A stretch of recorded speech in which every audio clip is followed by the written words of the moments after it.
Astaghfirullah.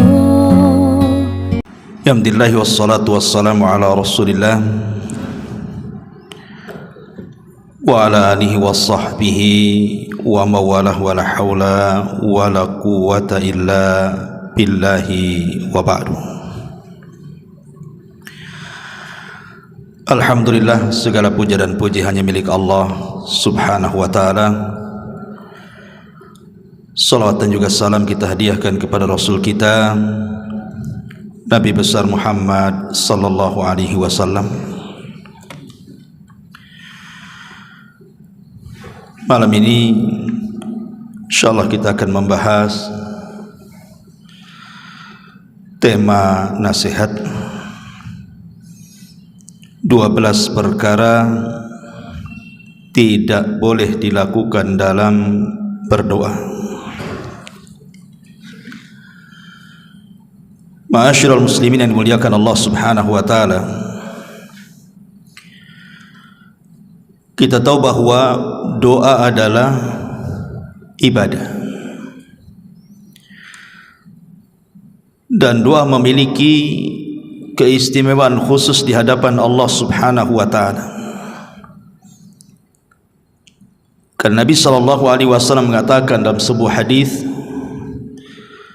laisa syai'un aqram 'ala Allahi minad du'a.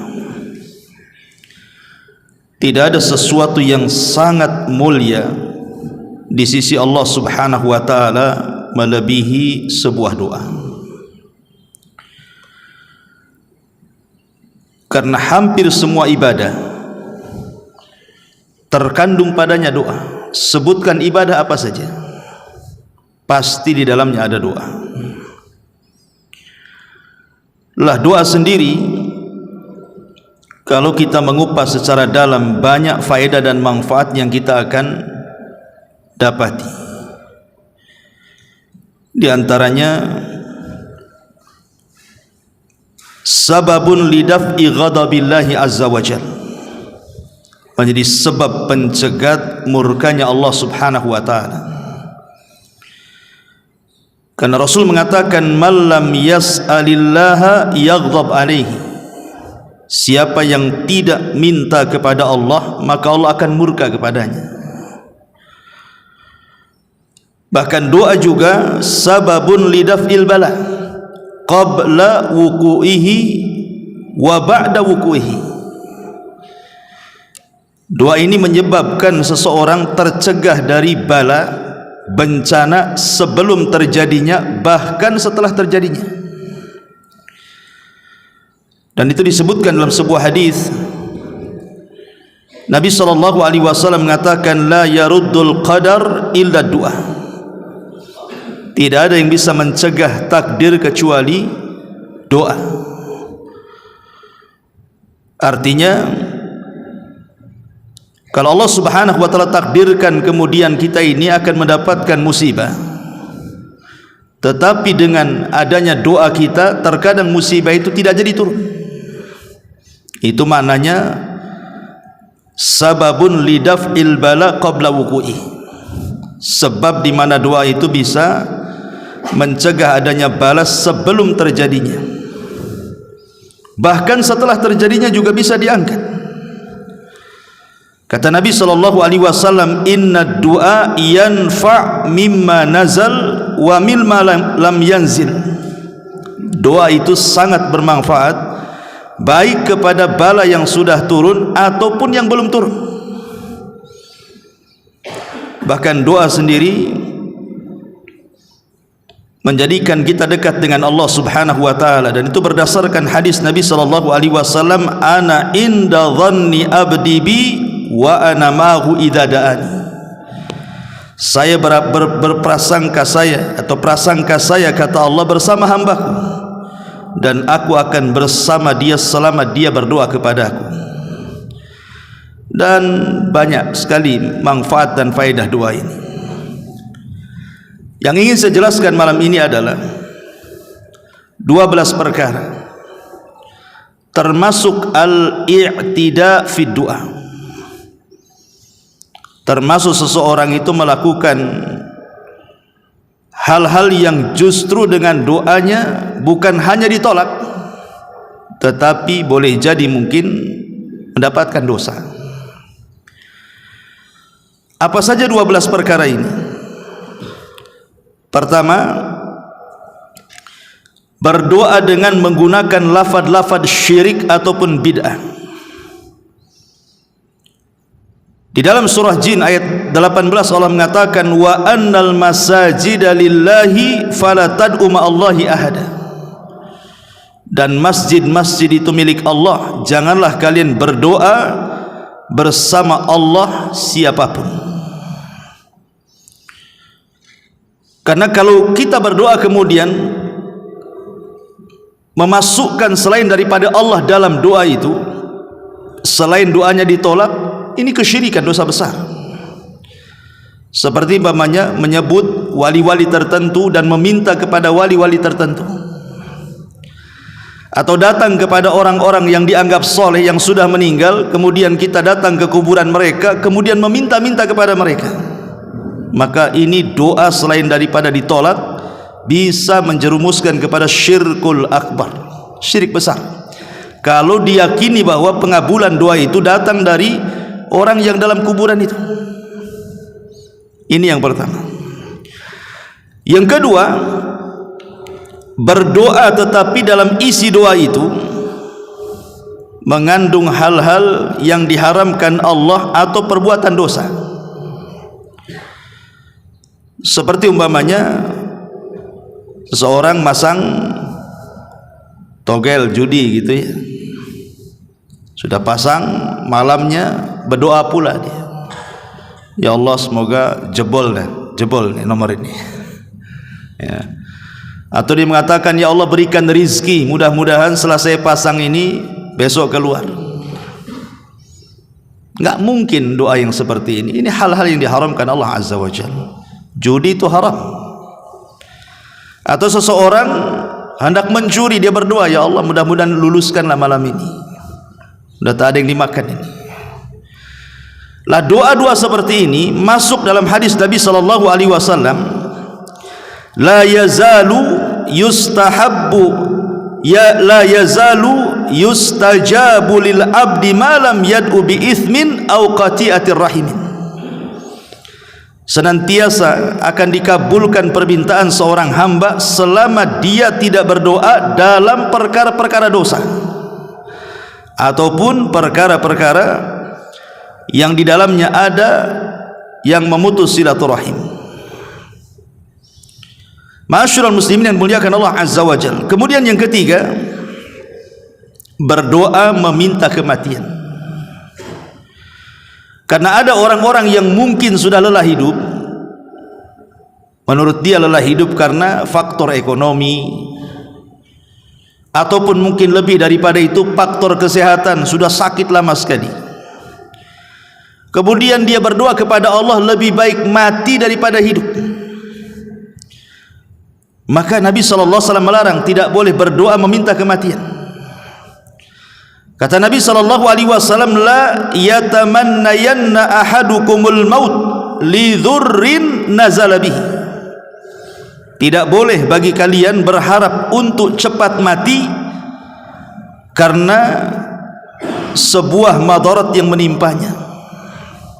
Fa in kana la budda, kalaupun harus kemudian mendoakan kematian, falyakul, katakanlah Allahumma ahyini ma kanatil hayatu khairan li wa tawaffani in kanatil wafatu khairan li. Ya Allah, hidupkanlah atau sehatkanlah diriku jika kehidupan ini lebih baik bagiku, tapi kalau memang kematian lebih baik bagiku, maka buatlah kematian yang baik untukku. Kalau memang harus seperti itu karena sudah tidak tahan. Tetapi hukum asalnya tidak boleh seseorang itu berdoa meminta kematian. Karena Nabi SAW yang mengatakan, imma muhsinan fala'allahu yazdad khairan wa imma musian fala'allahu yasta'tib. Karena kata Nabi SAW, kenapa dilarang kita berdoa meminta kematian itu? Boleh jadi kata Rasul, seandainya kemudian dia mungkin dulunya kurang beramal, sholatnya kurang, puasanya kurang, birrul walidainnya kurang, tiba-tiba satu waktu kemudian dia sakit, Allah sembuhkan, maka dia bisa menambah amal solehnya tuh. Ataupun mungkin kalau dia orang jahat, kemudian dia sakit terkapar, boleh jadi kalau seandainya Allah sehatkan adalah kesempatan taubat kepada Allah Azza wa Jalla.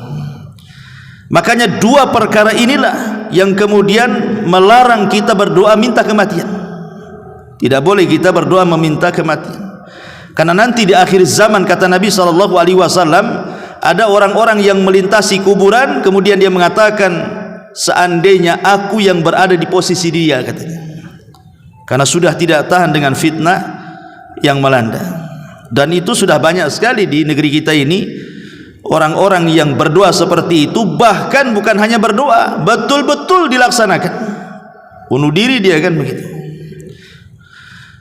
Kemudian yang keempat, mendoakan kehancuran kepada orang-orang yang tidak berhak sebenarnya Allah untuk membinasakan.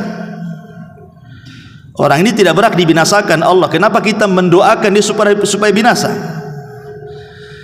Maka tidak boleh kita ini berdoa keburukan kepada orang untuk dihancurkan, dibinasakan, ditenggelamkan dan begitu seterusnya, padahal orang ini tidak layak untuk itu. Makanya Nabi SAW mengatakan, la tad'u ala anfusikum wala auladikum wala amwalikum la tuwafiqus sa'ata ijabatin. Janganlah kalian mendoakan keburukan, kejelekan, kehancuran kepada diri kalian sendiri, atau kepada anak-anak kalian, atau kepada harta benda kalian. Janganlah sampai doa kalian bertepatan dengan waktu dikabulkannya doa, nanti jadi kenyataan. Tidak boleh seseorang itu mendoakan, mengutuk orang supaya binasa gitu, apalagi yang dikutuknya sesama muslim. Kepada keluarga kan seperti itu. Rata-rata nih biasanya orang-orang yang mendoakan seperti ini mungkin karena merasa disakiti atau dizalimi, sehingga terkadang doa yang disampaikan kepada orang yang menyakiti itu terkadang terkeluarlah kalimat laknat, kalimat kehancuran, kebinasaan. Kata ulama, kalaupun kita harus mendoakan orang yang menyakiti kita, maka doakan sesuai dengan kezalimannya. Jangan melebihi doa dari yang dizaliminya. Dia menyakiti tak seberapa sama kita, tapi kita doanya ngeri kali, itu maksudnya. Boleh jadi mungkin dia hanya menggibah kita, atau mungkin ikut memfitnah kita hari itu saja, mungkin sebelum-sebelumnya dia baik, tapi karena sakit hatinya kita, akhirnya kita mendoakan berlebihan dari apa yang ia lakukan kepada kita. Ya Allah, matikan aja dia itu, tabrak aja dia. Oh, ini gimana ceritanya? Enggak boleh kita ini mendoakan walaupun dia zalim sama kita. Tapi kalaupun harus kemudian mendoakan keburukan kepada orang yang zalim, maka doakan sebatas kezalimannya saja. Kalau lebih, berarti tidak ada gunanya. Apa bedanya Anda dengan dia? Ma'asyiral muslimin yang dimuliakan Allah Subhanahu wa taala. Karena hukum menyakiti manusia dengan doa itu juga tidak boleh. Man adza musliman faqad adzani wa man adzani faqad adza Allah. Barang siapa yang menyakiti orang Islam, maka ia benar-benar menyakitiku, dan barang siapa menyakiti aku, maka ia benar-benar menyakiti Allah Subhanahu wa taala. Kemudian yang nomor 5, berdoa melampaui batas dengan doa yang terkadang tidak pantas diucapkan. Seperti apa doa-doa yang tidak pantas diucapkan itu? Seperti sesuatu yang Allah mustahil mengabulkannya. Ya Allah, kekalkan hidup saya seperti iblis. Mana bisa doa kayak gitu? Iblis saja lah yang kekal. Gak mungkin kita minta dikekalkan usia kita, karena para nabi aja meninggal, orang-orang soleh aja meninggal. Kita pula ingin seperti umurnya iblis, dan gak mati-mati kan itu. Ataupun ya Allah jadikan aku malaikat. Mana bisa jadi malaikat ini? Atau jadikan saya nabi. Nggak ada lagi nabi setelah Rasulullah SAW.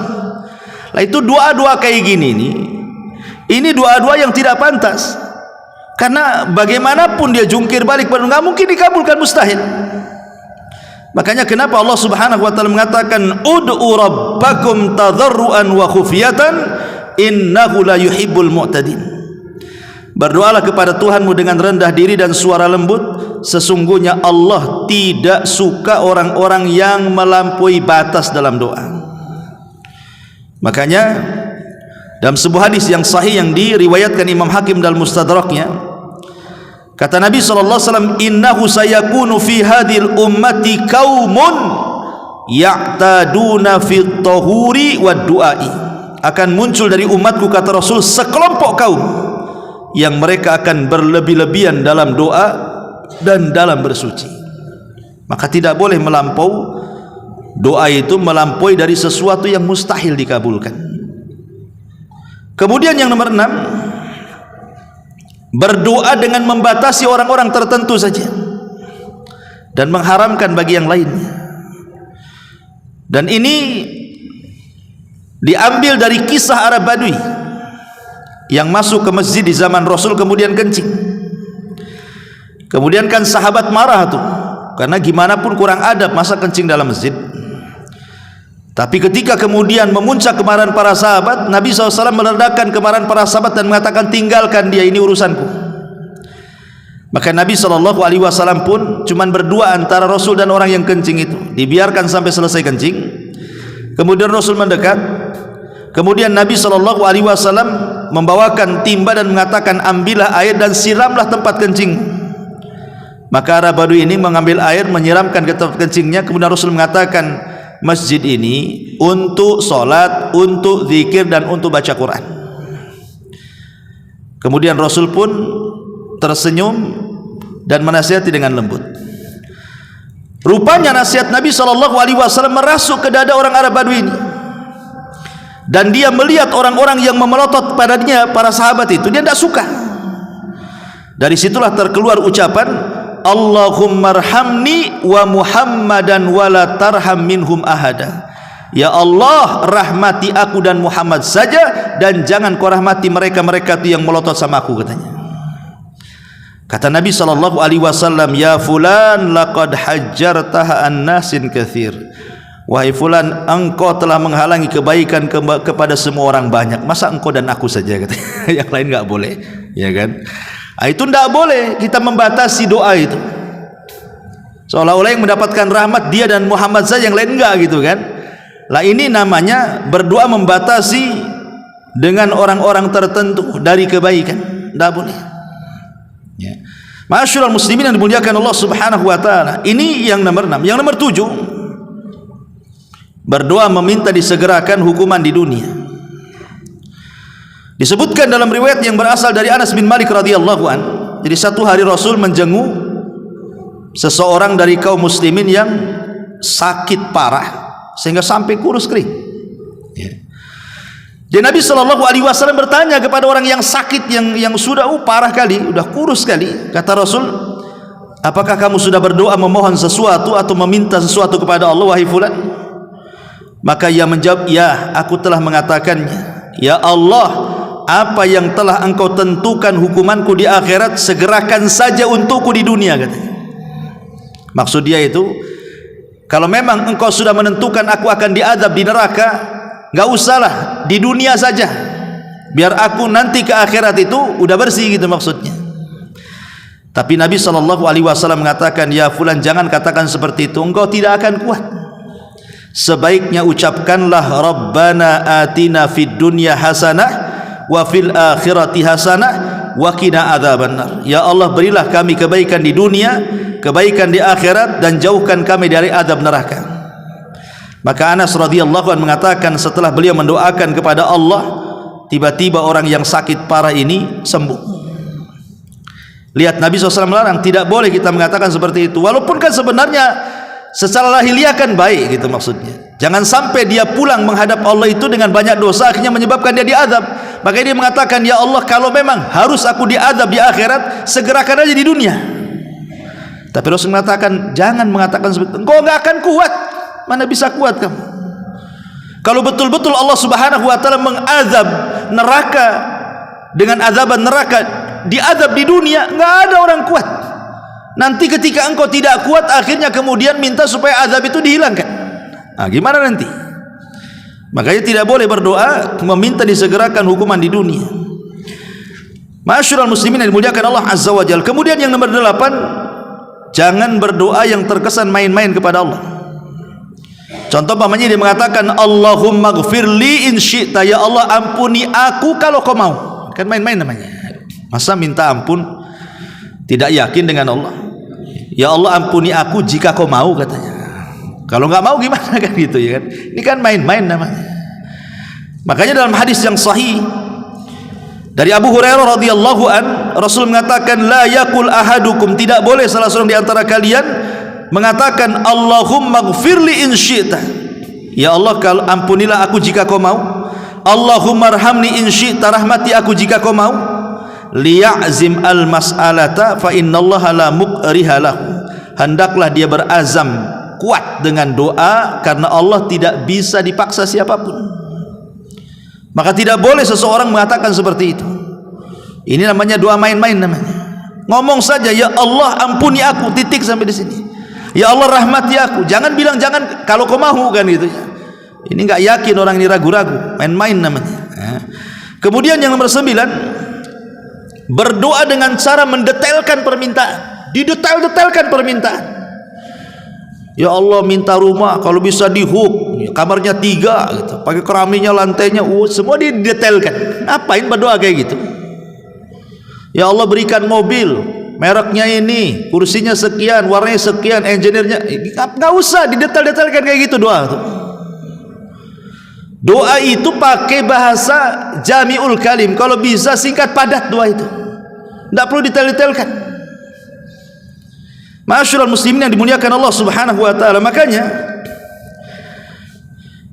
disebutkan dalam hadis Abdullah bin Mughaffal, dia mendengar anaknya mengatakan, Allahumma inni as'alukal qasral abyad an yaminil jannah idza dakhaltuha. Ya Allah, aku meminta kepadamu istana warnanya putih di samping sebelah kanan sorga kalau aku masuk di dalamnya, katanya. Faqal, maka dia mengatakan, ai bunayya salillah al jannah wa ta'udzu billahi minan nar. Enggak perlu kau ngomong begitu, cukup minta sorga, jauhkan neraka gitu. Enggak usah disebut-sebut warnanya di samping sini, samping sana kan gitu ya. Cukup minta masuk sorga itu sudah cukup, minta dijauhi dari neraka. Enggak perlu doa itu detail-detail sekali. Karena kalau kita lihat doa-doa yang diajarkan Rasul kepada kita itu semuanya singkat padat, syarat makna. Karena Nabi itu dilebihkan dari seluruh para Nabi, mampu mengucapkan sesuatu yang sifatnya itu jawami'ul kalim, singkat tetapi padat syarat makna. Itu ucapan Nabi. Karena kalau kita mendetail-detailkan sedetail doa itu tidak namanya, melampaui dalam berdoa. Kemudian yang nomor 10, berdoa diselingi dengan musik.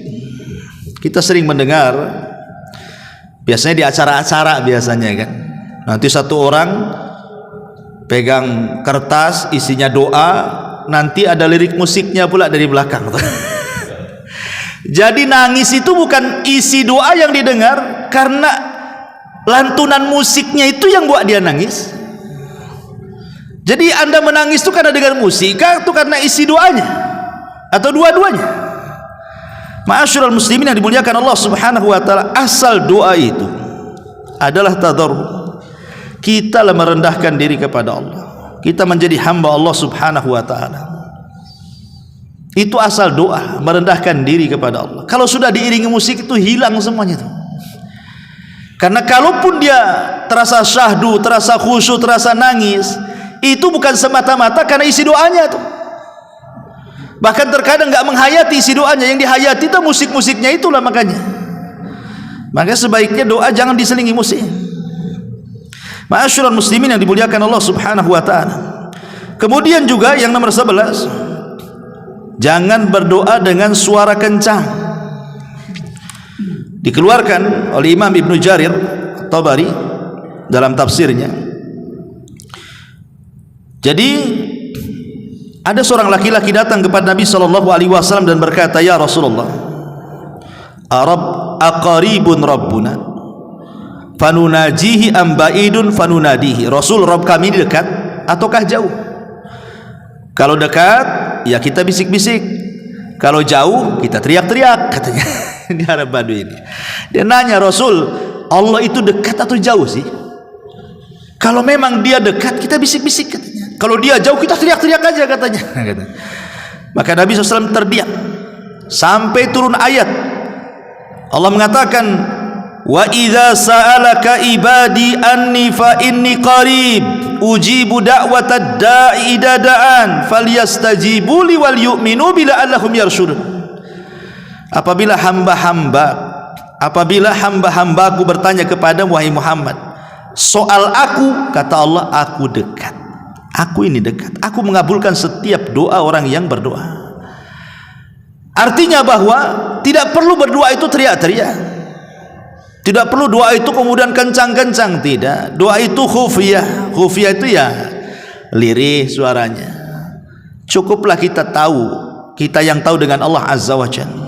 Tak perlu berteriak-teriak, karena ini bagian daripada i'tidah, melampaui batas dalam berdoa justru tidak akan dikabulkan, bahkan justru bisa saja kemudian menyelisihi nas yang diajarkan kepada kita, wa idza sa'alaka ibadi anni fa inni qarib. Dan yang terakhir, ma'asyiral muslimin yang dimuliakan Allah Azza wa Jalla, berdoa dengan sesuatu yang mustahil. Tadi sudah disebutkan di awalnya. Tetapi yang mustahil ini untuk menyakiti orang. Dan mengatakan pamannya, dia mengatakan, ya fulan, orang itu sudah menyakiti aku, nanti kalau masuk neraka kekalkan saja. Tidak bisa kita ini menjustice seperti itu, orang masuk neraka kekal di dalamnya. Bisa saja yang mendoakan seperti itu dia pula yang masuk neraka, yang didoakan pula masuk surga. Dan ini terjadi di zaman Bani Israel.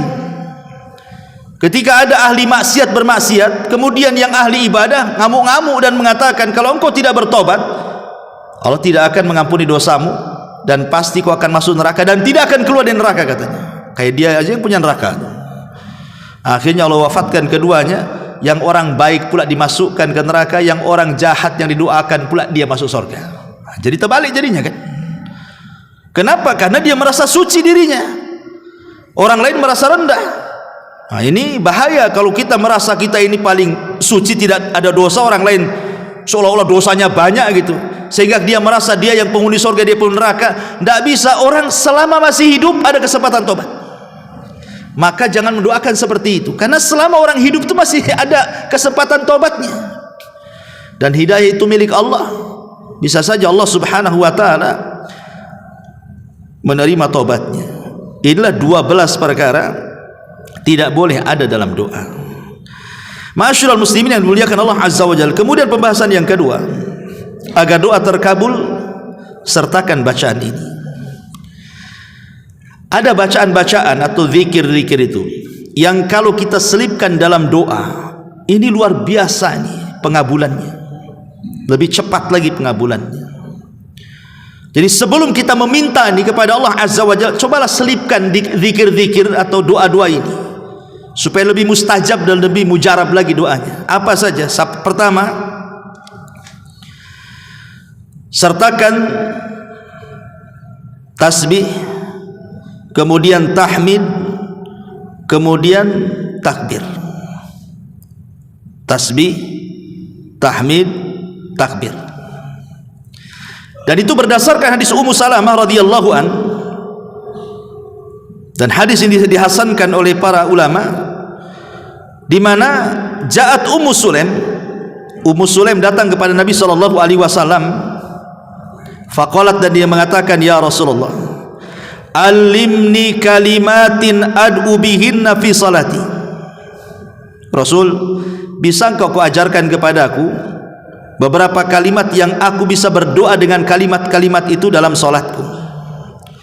Maksudnya dalam solat di sini setelah solat, bukan di dalam solatnya, setelah solat. Maka Nabi SAW mengatakan kepada Ummu Sulaim, sabbihillaha asyran wahmadihi asyran wa kabbirihi asyran. Bertasbihlah 10 kali, bertahmidlah 10 kali, bertakbirlah 10 kali. Summa sali hajatik. Setelah itu kau minta kebutuhanmu, hajatmu, terserah apa saja. Yaqul, maka dia mengatakan, na'am ya wahai Rasulullah, ya wahai Rasulullah. Maka kata para ulama, hadis ini menunjukkan bahwa orang yang sebelum berdoa dia membaca tasbih 10 kali, tahmid 10 kali, takbir 10 kali, maka itu penyebab tercepat dikabulkan doa. Karena dia memulai dengan tauhid, dengan pensucian kepada Allah Subhanahu wa taala, dan dengan pembesaran Allah Subhanahu wa taala. Tahmid, takbir, tasbih ini kan bentuk tauhid, ya. Ini yang pertama. Yang kedua, selipkan juga doanya Nabi Yunus. Dan itu disebutkan dalam hadis yang disahihkan oleh Syekh Nasiruddin Al-Albani rahimahullahu taala. Kata Nabi sallallahu alaihi wasallam, da'watu dhinnuni idza da'a wa huwa fi batnil hut. Doanya Nabi Yunus ketika berdoa dan dia berada di perut ikan itu, la ilaha illa anta subhanaka inni kuntu minadh dhalimin.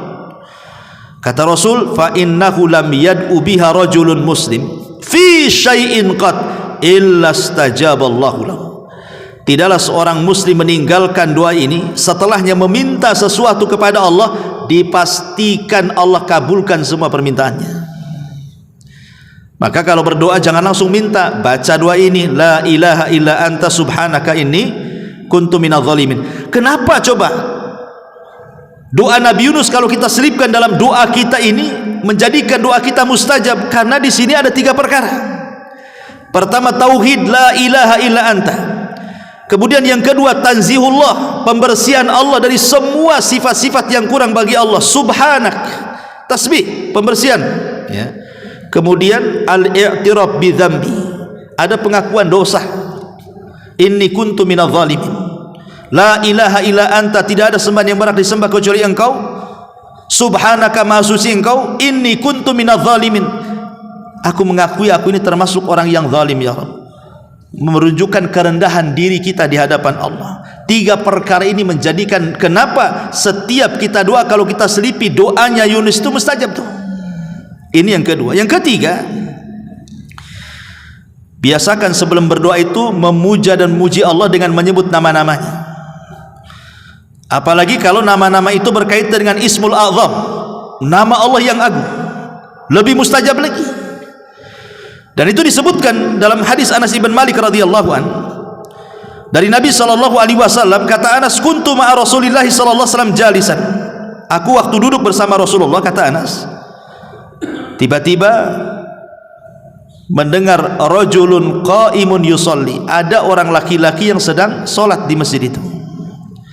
Falamma raka'a wa sajada wa tashahhada da'a, ketika dia sudah ruku, ketika dia sudah sujud, kemudian dia tasyahud, dan sebelum salam dia pun berdoa, Allahumma inni as'aluka bi anna lakal hamda la ilaha illa antal mannan badi'us samawati wal ardi ya dzal jalali wal ikram ya hayyu ya qayyum inni as'aluka. Dia berdoa seperti ini. Faqala an-nabiy sallallahu alaihi wasallam, tiba-tiba Rasul mengatakan kepada para sahabat yang ada di situ, tadruna bimada, kalian tahu dia sedang berdoa dengan apa? Qalu, para sahabat mengatakan, Allah wa Rasul alam, Allah dan Rasul yang tahu. Kata Rasul, walladzi nafsi biyadihi laqad da'allaha bismihil azim alladzi idza du'iya bihi ajab. Sungguh orang itu sedang berdoa dengan nama Allah yang agung, yang kalau kita sebut dalam doa pasti dikabulkan. Apa ismi agung di sini? Ya Hayyu Ya Qayyum, itu maksudnya. Inilah Ismul A'zam. Sebagian para ulama, Ismul A'zam dalam asma dan sifat 99 nama Allah itu adalah kalimat Ya Hayyu Ya Qayyum. Ya, setiap doa masukkan di kalimat Ya Hayyu Ya Qayyum. Ini Ismul A'zam. Nah, selipkan juga. Nah, kemudian kalau kita mau menambah dengan nama-nama Allah yang lainnya, maka sesuaikan nama itu disebut dengan permintaan kita. Kalau kita minta rizki, ya perbanyak Ya Razzaq. Kalau kita minta ampun ya perbanyak ya Ghafar. Kalau kita sakit ingin disembuhkan ya Rahman ya Rahim, kan itu. Minta kasih sayang Allah. Ya, jadi setiap doa itu ketika menyebut nama-namanya dalam bentuk tawasul kepada nama-namanya, sesuaikan dengan permintaan gitu maksudnya. Ini yang ketiga. Yang keempat, sebelum berdoa bersalawatlah kepada Nabi. Kan Nabi SAW mengatakan kullu du'ain mahjub hatta yusalla ala nabi, hatta yusalli ala nabi. Setiap doa terhalang antara dia dengan Allah sampai dia bersolawat. Jadi walaupun kita berdoa kepada Allah panjang lebar sampai menangis-nangis, kalau tidak bersolawat mahjub, kata Rasul, terhalang antara dia dengan Allah. Makanya salat itu penting. Tentu salawat-salawat yang syar'i, dan seafdol-afdolnya salawat kata Ibnul Qayyim adalah salawat Ibrahimiyah. Salawat yang paling afdol itu adalah salawat Ibrahimiyah. Apa salat Ibrahimiyah? Salat yang antum baca dalam tasyahud itu. Itulah salat Ibrahimiyah.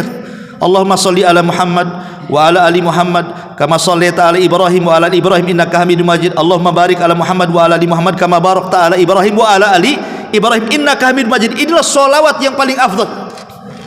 Nah, kalau antum mau baca doa, salat ini bukan hanya dibaca ketika salat saja, ya, bisa dibaca di luar salat, karena ini salawat yang paling afdal ini. Nah, selipkan juga salawat. Ya kalau ini terlalu panjang ya salat biasalah, Allahumma sholli ala Muhammad, kan gitu ya. Ini yang nomor 4. Yang nomor 5, beristighfar. Beristighfar sebelum doa itu astagfirullah, astagfirullah, astagfirullah. Minta dulu, minta ampun akan dosa-dosanya. Makanya Imam Ibnul Qayyim rahimahullahu ta'ala mengatakan dalam kitabnya Al-Jawabil Kafi, Al-Jawabil Kafi, dia mengatakan, maka idza jama'a ma'ad du'a hudurul qalbi, kalau seseorang itu mengumpulkan doa dengan ditampakkannya hati, dihadirkannya hati gitu. Kemudian di ujung kata-kata beliau, thumma qadima baina yaday hajatihi at-taubatu wal istighfar. Kemudian sebelum dia meminta hajatnya kepada Allah, dia dahulukan tobat dan istighfar, astagfirullah, astagfirullah. Kata Imam Ibnul Qayyim, fa inna hadzal du'a la yakad yuraddu abada. Maka doa ini hampir-hampir tidak ditolak Allah sama sekali. Makanya kalau kita lihat para nabi dan rasul, mereka mewasiatkan kepada anak-anak mereka dan umatnya itu justru memperbanyak istighfar. Contoh Nabi Ayub alaihissalam, Nabi Yakub alaihissalam. Nabi Yakub alaihi salatu wassalam itu kalau sepertiga malam akhir, maka dia bangunkan anak-anaknya itu.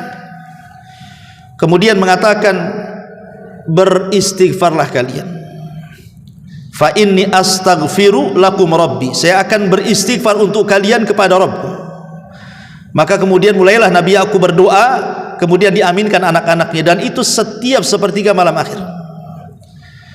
Ataupun Nuh alaihi salatu wassalam mengatakan dalam Al-Quran, dalam surah Nuh ayat 10-12 itu, faqultu astaghfiru rabbakum innahu kana ghafar. Wahai kaumku, banyak-banyaklah istighfar karena Allah itu zat yang maha pengampun.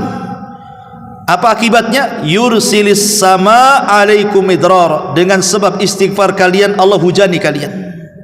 Wa yumdidkum bi amwali wa banin, dengan sebab istighfar kalian Allah berikan kepada kalian harta melimpah dan anak-anak. Wa yaj'al lakum jannati wa yaj'al lakum anhara, dan Allah jadikan kebun-kebun yang subur dan sungai-sungai yang mengalir air dalamnya. Lihat bagaimana faedah istighfar di sini. Ini yang ke-5. Yang ke-6, bertawasul. Bertawasul dengan amal saleh. Kalau kita menghendaki berhajat sesuatu ini, bertawasul. Makanya kenapa Rasul mengatakan la tahqiranna minal ma'rufi syai'a, jangan remehkan sekecil apapun kebaikan. Boleh jadi yang kecil itu dipenuhi dengan keikhlasan, lah itu kita hajatkan ketika doa. Ya Allah, ya, saya tempo hari datang ke panti asuhan, saya sumbanglah panti asuhan itu. Kalau memang ada pahalanya ya Rabb, tolonglah saya berhajat hari ini, saya lagi sakit sembuhkan, saya lagi susah ekonomi, berikanlah jalan keluar, dan begitu seterusnya. Begitu kita ingat-ingat kira-kira amalan yang menurut antum paling ikhlas itu yang mana. Itu sebut-sebut di situ dalam doa tuh. Itu namanya tawasul dengan amal soleh. Seperti orang-orang yang terjerembab dalam gua, yang tidak mungkin selamat dari situ, tiga-tiganya bertawasul dengan amal soleh, akhirnya keluar dari gua tuh. Nah, ini juga yang keenam, ya, sertakan dengan tawasul kepada Allah Subhanahu wa taala. Inilah diantara bacaan-bacaan yang kalau bisa 6 bacaan ini, saya ulangi, yang pertama adalah apa tadi? Tasbih, takbir, tahmid 10 kali. Kemudian yang kedua, berdoalah dengan doa Nabi Yunus. Kemudian yang ketiga, Asmaul Husna, kalau bisa ya Hayyu ya Qayyum Ismul Azam gitu. Kemudian yang keempat, bersolawat. Kemudian yang kelima, beristighfar. Dan yang terakhir, bertawasulah dengan amal soleh. Selipkan dalam setiap doa 6 perkara ini, insya Allah, yakin biidznillah. Ya, Ustadz, saya sudah mencoba dengan 6 perkara ini, tapi kok enggak nampak nih pengabulannya nih. Jangan Ustadz nih main-main aja nih ngasih resep ini katanya kan. Ma'asyiral muslimin yang dimuliakan Allah Azza wa Jalla, ingat sebuah hadis dari Abi Sa'id Al-Khudri radhiyallahu anhu. Kata Nabi sallallahu alaihi wasallam, "Ma min muslim yad'u laisa bi itsmin wala qati'atir rahimin illa a'tahu Allahu ihda thalath. Imma an yu'ajjal lahu da'watuhu wa imma an yu'ajjila lahu da'watuhu wa imma an yudakhkhiraha lahu fil akhirati wa imma an yadfa'a anhu minas su' mithlaha." Kata Nabi sallallahu alaihi wasallam, tidak boleh seorang muslim kemudian berdoa yang isinya ada dosa dan memutus silaturahim, tetapi teruslah berdoa dengan kebaikan. Boleh jadi, kata Rasulullah, pengabulannya satu, Allah kasih kita berdoa hari ini, besok pula dia dikabulkan. Atau memang tidak dikabulkan di dunia, tapi dikabulkannya nanti di akhirat sebagai pengangkat derajat kita di sorga. Atau boleh jadi Allah mengabulkannya dengan cara lain. Boleh jadi Allah melindungi kita dari bahaya yang kalau seandainya bahaya datang kepada kita lebih daripada permintaan kita kepada Allah Azza wa Jalla. Dari sini kata para ulama, pengabulan doa itu ada 4 poin. Yang pertama, 4 poin itu tahsilu ainil matlub fi waqtil matlub. Terkadang Allah kabulkan di waktu kita minta, Allah kasih. Di waktu kita minta, Allah kasih. Ini yang pertama.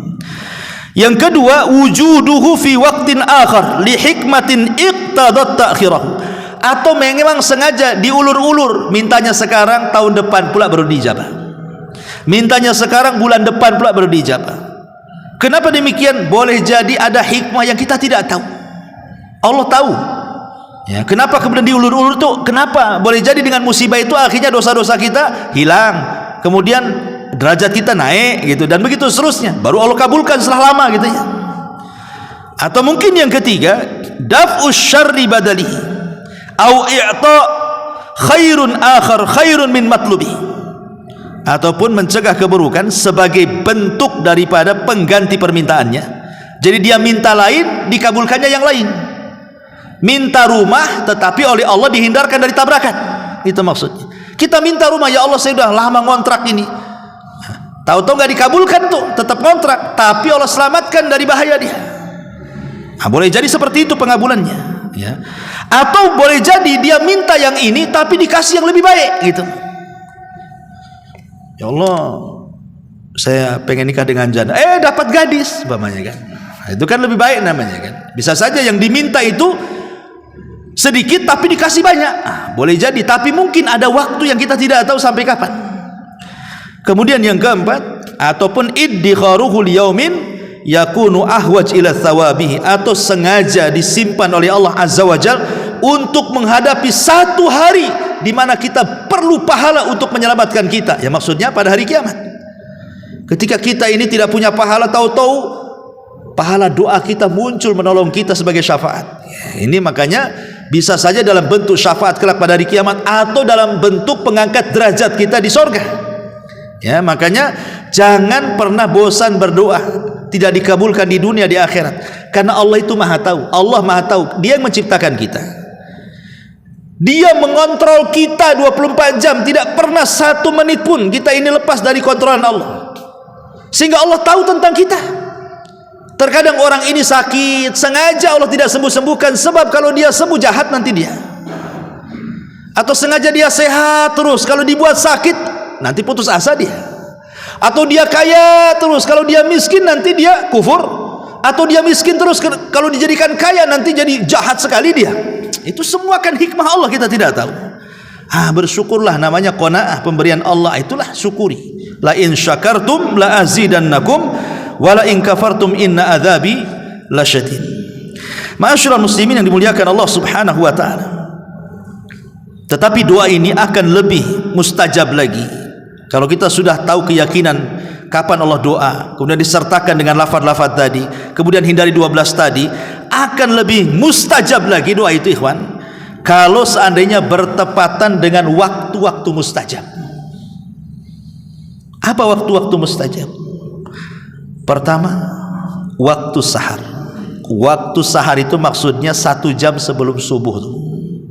Waktu sahar itu waktu yang Allah Subhanahu wa ta'ala dan para malaikatnya turun lagi tuh. Di situ waktu mustajab, sepertiga malam akhir itu. Itu waktu yang luar biasa. Secara kesehatan pun sehat di waktu itu. Secara pengabulan doa pun paling cepat dikabulkannya. Kemudian juga yang kedua, inda iftari shaim, bagi antum yang suka puasa, memang diberikan kekuatan untuk puasa sunnah Senin Kamis, maka sebelum berbuka tuh 5 menit itu waktu mustajab sekali itu. Kemudian yang ketiga, bainal adzanai wal iqamah, di antara dua azan, di antara azan dan qomat. Bainal adzanaini shalah, di antara dua azan, maksudnya azan ke qomat. Jadi kalau antum yang sholat jamaah ke masjid ini, yang datang setelah azan belum qomat, setelah sholat sunnah rawatib masih ada waktu, jangan sia-siakan berdoa, itu waktu mustajab. Kemudian yang keempat, inda jalsatil khatib bainal khutbataini, ketika khatib ini kan 2 khutbah 7 Jumat tuh. Di tengah-tengah 2 khutbah itu ada duduk istirahat. Disitulah mustajab doa. Ya. Kemudian yang nomor 5, inda nuzulil ghais awil matar, ketika turun hujan, karena hujan itu turun rahmat. Mumpung turun rahmat berdoa, itu mustajab tuh. Kemudian yang nomor 6, inda iltiqa'al jaish fisabilillah, ketika berkecamuk perang, kalau memang antum dalam peperangan, itu waktu mustajab. Kemudian yang ke-7, fi thuluthil lailil akhir, pada sepertiga malam akhir. Kalau yang pertama kan waktu sahar itu mendekati subuh. Kalau sepertiga malam akhir kan ditarik dari mungkin jam 1, jam 2 itu sudah mulai, ya. Kemudian yang nomor 8, fi sujud, ketika sujud. Makanya Rasul mengatakan, sungguh-sungguhlah kalian berdoa dalam sujud. Kenapa? Karena sujud itu waktu yang mantap ketika doa. Kenapa? Karena disitulah seorang hamba merendahkan diri kepada Allah. Wajah ini mulia, ketika diletakkan di tanah itu jadi hina. Tapi kehinaan itu kan diberikan kepada Allah, menunjukkan dia qimmatuz zulli, memang betul-betul sedang merendahkan kepada Allah. Maka orang yang merendahkan kepada Allah kemudian berdoa, tidak mungkin Allah tidak mengijabah, ya. Kemudian yang nomor 9, fi adbaris salawatil mafruḍah, pada setiap selesai sholat wajib. Tetapi saya arahkan jangan dulu berdoa meminta, selesaikan zikir dulu. Selesaikan zikir dulu, baru kalau zikir-zikir yang diajarkan Rasul sudah dibaca, ada waktu dan antum tidak tergesa-gesa, boleh berdoa setelah zikir tadi, ya. Kemudian yang nomor 10, fi sholati umuman, secara umum dalam kondisi sholat itu mustajab. Kan dalam kondisi sholat itu kan ada waktu-waktu doa yang kita boleh berdoa dengan apa saja. Seperti sujud, ketika sujud setelah kita membaca subhan rabbil a'la, ada waktu kita berdoa. Ataupun dalam tasawuf akhir setelah kita membaca tahiyat, tasyahadat, sholawat, kemudian perlindungan dari 4 perkara, di situ sebelum salam ada doa yang kata Rasul terserah mau doa apa saja, itu mustajab, ya. Kemudian yang nomor 11, fi auqatil idtirar, dalam kondisi susah, dalam kondisi kita kesusahan ekonomi, harusnya lebih mendekat diri kepada Allah, karena waktu anda itu mustajab itu. Amma yujibul mudtarra idada, siapa lagi orang-orang yang akan mengabulkan doa orang-orang yang sulit? Karena orang-orang susah itu tidak ada yang bersandar kepada siapapun kecuali kepada Allah. Mau bersandar sama siapa orang susah itu, ya. Kemudian yang nomor 12, fis safari, ketika safar, itu mustajab doanya. Kemudian yang nomor 13, fil maradi, ketika sedang sakit. Ketika sedang sakit itu mustajab doanya. Maka jangan sampai kemudian ketika seseorang sakit itu malah putus asa, disitulah waktu mustajab doa. Kemudian juga ketika mendengar nida, panggilan, ya, wa du'a indal ba'si, maksudnya ketika mendengar panggilan azan selepas azan itu, ya, nah, itu masuk pada di antara dua adzan dan qomat lah itu, ya. Atau antum yang berada di Arafah saat haji, ya, itu mustajab juga doa. Ataupun ketika menutup mata orang yang mati, ruhnya dicabut masih melotot, antum usap. Nah, disitulah kan ada malaikat masalahnya, berdoa kepada Allah Azza wa Jalla, ya. Termasuk juga di malam Lailatul Qadar dan juga di hari Jumat setelah asar sampai maghrib. Nah, itu waktu-waktu yang sangat mustajab, ya. Ma'asyiral muslimin yang dimuliakan Allah Azza wa Jalla. Tapi kata para ulama, dari semua adab-adab doa itu, di sana ada namanya syurut doa. Ini yang lebih antum harus perhatikan lagi. Kalau sudah syarat ini yang paling inti dalam doa. Namanya syurut doa. Jangan pernah ditinggalkan. Yang pertama, ikhlas. Berdoalah dengan ikhlas kepada Allah Azza wa Jalla. Yang kedua, berdoalah dengan kebaikan. Jangan berdoa isinya keburukan. Kemudian yang ketiga, di antara syaratnya kata para ulama, jangan tergesa-gesa. Tergesa-gesa itu maksudnya istijal itu apa? Aku sudah berdoa kok nggak dikabul-kabulkan, ya. Nah, kalimat seperti ini jangan terkeluar.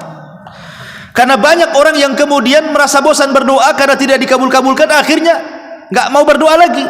Saya sudah berdoa berkali-kali kok nggak dikabul-kabulkan. Justru kalimat itu tidak menjadikan doa tidak dikabulkan. Itu istijal namanya. Kemudian yang keempat, hudurul qalbi. Hadirkan hati. Anda ini sedang berhadapan dengan siapa?